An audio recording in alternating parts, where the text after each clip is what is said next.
ప్రధానమంత్రి నరేంద్ర మోడీ త్వరలో చైనాలో పర్యటించనున్నారు. ఈ మేరకు షెడ్యూల్ ఖరారైంది. తియాన్జిన్ వేదికగా ఆగస్టు 31, సెప్టెంబర్ 1 తేదీలో జరగనున్న షాంఘై సహకార సదస్సులో ఆయన పాల్గొంటున్నారు. గల్వాన్ ఘటన తర్వాత ప్రధాని మోదీ చైనాలో పర్యటన వెళ్లడం ఇదే తొలిసారి. ఈ పర్యటనలో రష్యా అధ్యక్షుడు పుతిన్, చైనా అధ్యక్షుడు షీ జిన్పింగ్లతో మోదీ ప్రత్యేకంగా భేటీ అయ్యే అవకాశం ఉన్నట్టు తెలుస్తోంది.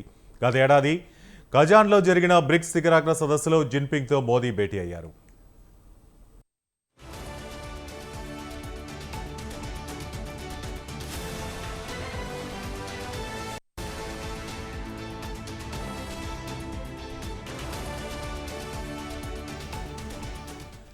తొలిసారిగా 2015లో బీజింగ్కు వెళ్లిన భారత ప్రధాని ఇప్పటి వరకు 5 సార్లు ఆ దేశంలో పర్యటించారు. 2019లో చివరిసారిగా చైనాలో పర్యటించారు. ఆ తర్వాత 2020లో లదాఖ్ సరిహద్దులో భారత్ చైనా సైనికుల మధ్య ఘర్షణతో ఇరు దేశాల మధ్య దౌత్య సంబంధాలు పూర్తిగా దెబ్బతిన్నాయి. వీటిని పునరుద్ధరించేందుకే సైనిక దౌత్యాధికారుల మధ్య అనేక దఫాల్లో చర్చలు జరగ్గా ఇటీవలే కొంత పురోగతి కనిపిస్తోంది.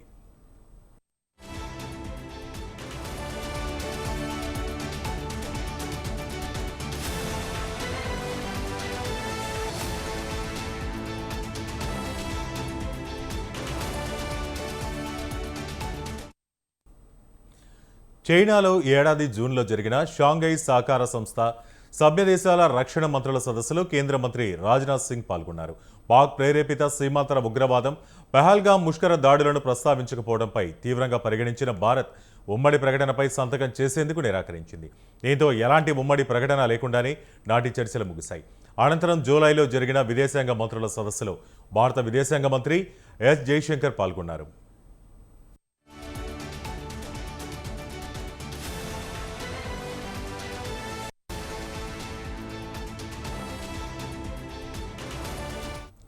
మరోవైపు భారత్పై సుంకాలు విధించిన ట్రంప్ రష్యాతో ముడి చమురు కొనుగోలును తీవ్రంగా వ్యతిరేకమన్నారు. రానున్న రోజుల్లో మరిన్ని విధిస్తామంటూ హెచ్చరిస్తున్నారు. ఇదే సమయంలో రష్యా మాత్రం భారత్కు మద్దతుగా నిలుస్తోంది. ఇదే సదస్సులో రష్యా అధ్యక్షుడు పుతిన్తో మోదీ భేటీ అయ్యే అవకాశం ఉంది.